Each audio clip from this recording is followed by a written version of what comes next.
आप देखिए, अगर अगर वहाँ के लोकल इन्वॉल्व नहीं होते तो आपको क्या लगता है कि वहाँ पे एक भी कश्मीरी मुसलमान नहीं मारा गया होता इस पूरे में? जो मारा गया वो गुज्जर है, आप समझिए, गुज्जर बकरवाल पहाड़ी। हाँ, वो पहाड़ी है, वो वहाँ पर कश्मीरी शिया सुन्नी मुसलमान नहीं है, और उनको तो वैसे ही टारगेट किया जाता है क्योंकि वो इंडियन आर्मी की आंख और कान माने जाते हैं। तो ये समझना है कि वहाँ पे जो हो रहा है, और ये ढकोसलों में हमें जाना नहीं चाहिए, इन कैंडल लाइट्स में हमें जाना नहीं चाहिए। कल आपने देखा वहाँ रैली हुई थी अगेंस्ट दिस टारगेट किलिंग। वहाँ कितने लोग थे? 500-700 लोग थे ना, कैंडल मार्च लेके।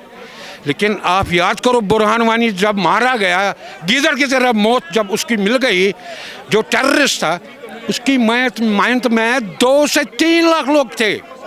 कल क्यों नहीं 3 लाख लोग आए लाल चौक में? क्यों नहीं आए? और उनसे पूछा गया, भाई आप क्यों ऐसा, आज ऐसा क्या हो गया? क्या था जी, हम तो मर गए, अब टूरिस्ट यहाँ नहीं आएगा तो हमारी जो कमाई वो ख़त्म हो गई। यानी कि टूरिस्ट उनको पसंद है, लेकिन वहाँ के जो लोग अपने हैं वहाँ आना उनको पसंद नहीं है। हमारा दुख ये है कि हमने पिछले 35 साल से यही हम समझा रहे हैं, भाई आपने वहाँ जो भी किया, डेवलपमेंट की, सड़कें बनाई, रेलवे ट्रैक बना दिया, कटरा से अब श्रीनगर 5 घंटे का ट्रैवल है, जो भी आप करोगे, आप उनके माइंडसेट को चेंज नहीं कर सकते। उनका माइंडसेट पहले से, जो ही बच्चा पैदा होता है तो उसके माइंडसेट में इस्लाम डाला जाता है।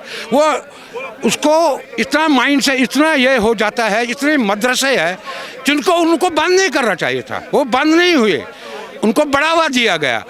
क्या जाना चाहिए, क्या सोल्यूशन हो सकता है? ये जो 5 बड़े फैसले लिए गए, इसी से काम हो जाएगा कि और भी काम? ये तो इसको बोलते हैं कॉस्मेटिक, ये तो कॉस्मेटिक है। मानता हूँ एक ही फर्क पड़ जाएगा, शायद पानी बंद करने से वहाँ कुछ हालात ख़राब हो जाएंगे शायद, लेकिन इसको बोलते हैं कॉस्मेटिक। ये लोगों आई वाश, आप 2-4 दिन रुक जाओ, अभी 2-4 दिन रुकने के बाद आप जो सियासी पार्टीज़ है ना हमारी, अपोजिशन हो, NDA हो, UPA हो, जो भी हो, आप देख लेना वो TV पर क्या बोलेंगे। वो बोलेंगे ये हिंदू ने ही करवाया, ये ऐसा। और कल वड्रा ने क्या बोला, ये हिंदुत्व की वजह से हो गया।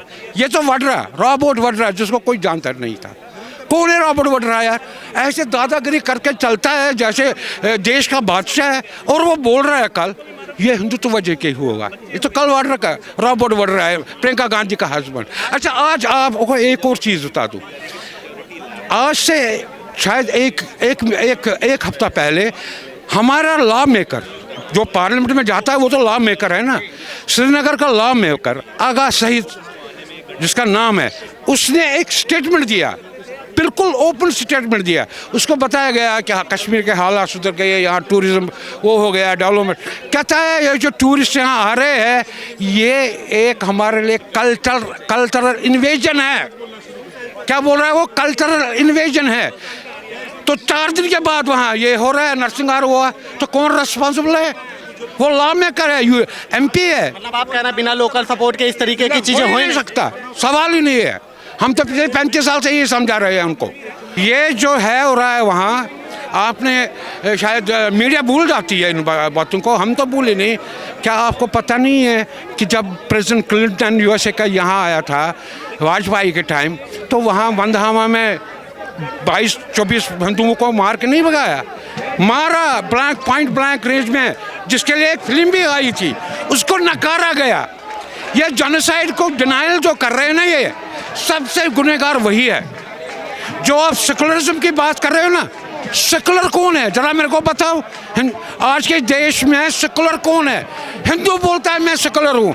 आज के हिंदू, मैंने मुस्लिमों को कभी नहीं सेकुलर सुनते हुए नहीं देखा, उन्होंने कभी नहीं बताया। वो तो अगर आप उनको कुरान के कुछ भी बारे बोले में, वो आपको सर काट कह देंगे, क्योंकि आप नहीं कह। लेकिन वो हमारे रिलीजन सनातन धर्म को जितना उखाड़ते रहो। ये देश के हित में जो है वही होना चाहिए। जो वहाँ हो रहा है without local support it is not possible, हो ही नहीं सकता। अगर लोकल सपोर्ट नहीं है तो ये नहीं हो सकता। हमें वहाँ से निकालना भी नहीं पड़ता अगर लोकल सपोर्ट होता। आपने किस सन में छोड़ा घर? हाँ जी, आपने किस सन में वहाँ से घर छोड़ा? 1990 में, जनवरी से पहले 1990 में, जब वहाँ नीलकंठ गंजू का ये हुआ, कत्लेआम हुआ, वहाँ उसके इर्द गिर्द उसके बॉडी के उन्होंने गोलियां चलाई, सेलिब्रेशन की। तो अब तो फिर हमारे पास कोई रास्ता ही नहीं। उन्होंने बोला 3 वर्ड उन्होंने बोले, या रिलियो या गिलियो या चलियो, जिसका मतलब है या आप मिल जाओ हमारे साथ, या कन्वर्ट हो जाओ, या आप भाग जाओ, या आप गोली खाओ। और अपने जो स्त्रियां हैं, वीमेन फोक, आप जाओ उनको यहीं रखो। ये उनका नारा था मस्जिद में, ये उन्होंने हमारे पोस्टर छपाए। तो आप क्या बोल रहे हैं हमारे साथ जो हुआ?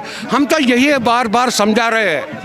हमारे पैटर्न को याद कराने की एक तरीके से टेलर दिखाया गया। 35 साल है ये जंतर मंतर जो आज है ना, ये 35 साल से हम आ रहे हैं। 14 सितंबर, 19 जनवरी, ये 4-5 जब भी कोई वहाँ होता था यहाँ आते थे। ये पिछले 35 साल से हम कर रहे हैं, ये नहीं पहली बार हो रहा है। जब भी कोई वहाँ किलिंग होती तो हम यहाँ टारगेटेड किलिंग, हम यहाँ करते थे धरना, हम जागाना चाहते थे। आज भी हम गवर्नमेंट को बोलते हैं आप जाग जाओ। ये सिविलाइजेशन वार है, ये रिलीजियस इथनिक वार है, ये गजवाए हिंद का एक प्लान है। कैसे? जैसे केरला में, जैसे बंगाल में, जैसे तमिलनाडु में, जहाँ इनकी डेमोग्राफी है, जहाँ इनकी मेजॉरिटी है, वहाँ हिंदू भाग के चला जाता है। आप कहाँ इतनी दूर जाते हो? 4 दिन पहले तो वहाँ सिलमपुर में भी हुआ था, वहाँ भी हिंदू भागने लग गए थे। ये तो दिल्ली की बात है, हम इधर उधर क्यों? हमारी बात सुनिए, हम तो वहाँ से निकाला गया, फोर्सफुली निकाला गया। क्यों? क्योंकि हम बोलते थे हिंदुस्तान जिंदाबाद, भारत माता की जय। और आप कैसे मान लेंगे कश्मीर जैसी जितनी बड़ी जगह में पाकिस्तान के 2 आतंकवादी आते हैं, वो आ जाएंगे, अंदर घुस जाएंगे और लोगों को मार देंगे? क्या ये पॉसिबल है? देखिए, समझना पड़ेगा, कश्मीर की जो सोसाइटी है वो जिहाद से ग्रस्त सोसाइटी है। उनको जब तक आखिरी हिंदू चिन्ह वहाँ पे होगा तब तक वो आपके साथ जिहाद करेंगे। वो पिछले 35 साल से हम इस सरकार को, हम अपने देश के लोगों को ये चेता रहे हैं कि जो कश्मीर में हो देश के अन्य प्रांतों में होगा, क्योंकि वो आपके साथ गजवाए हिंद कर रहे हैं। उनको जब तक आखिरी हिंदू वहाँ पे भारत में रहेगा तब तक ये लड़ाई चालू रहेगी, क्योंकि कश्मीर सिविलाइजेशन उस फॉल्ट लाइन पे है, वो बॉर्डर एरिया में है, उसमें ज़्यादा असर पड़ेगा। आप देखिए, अगर वहाँ के लोकल इन्वॉल्व नहीं होते तो आपको क्या लगता है कि वहाँ पे एक भी कश्मीरी मुसलमान नहीं मारा गया होता इस पूरे उसमें? जो मारा गया वो गुज्जर है। आप समझिए, गुज्जर बकरवाल पहाड़ी, हाँ वो पहाड़ी है, वो वहाँ पर कश्मीरी शिया सुन्नी मुसलमान नहीं है। और उनको तो वैसे ही टारगेट किया जाता है क्योंकि वो इंडियन आर्मी की आंख और कान माने जाते हैं।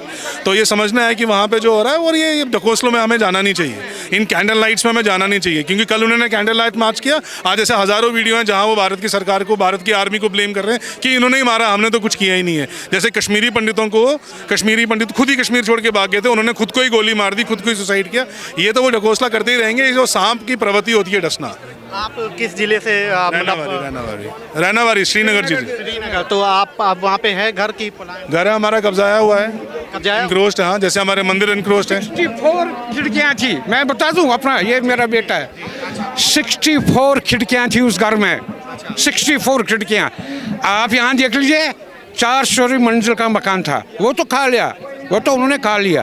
आपको मैं इसके एक छोटी सी प्रशंसा, वहाँ एक कुछ साल पहले एक LG साहब ने एक लिखा था कि जिसकी प्रॉपर्टी जब्त किसी ने ये लिया है उसको हम रिपोर्ट करें। हमने रिपोर्ट किया, जब हमें, ये आज से 4-5 साल की बात है, हमने रिपोर्ट किया इसको। जब रिपोर्ट किया तो वहाँ का जो तहसीलदार था वो वहाँ गया, हमारा घर देखा, वहाँ बैठे हैं तो, और उसने क्या किया वो मेरे को पता नहीं, उसने क्या रिपोर्ट वापस दी। एक दिन, उसके 2-4 दिन बाद एक दिन मेरे घर दिल्ली में नॉक बेल हो गई। मैंने कहा कौन है भाई? 8:30 बजे की बात शाम को। दिल्ली में? हाँ, दिल्ली में। मैंने कहा क्या बात है भाई, कौन हो? कहता मैं वो हूँ। मैंने कहा अच्छा ठहरो, मैं आ रहा हूँ। आवाज़ पहचानी, नीचे आ गया, सारी बातें हो गई, वो है, मैं मारा गया, वो है, ये है। मैंने कहा आपको ये एड्रेस, एक नेक्सस देखिए, मैंने कहा आपको ये एड्रेस किसने दे दिया?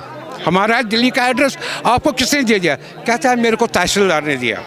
आप समझ सकते हो ये नेक्सस।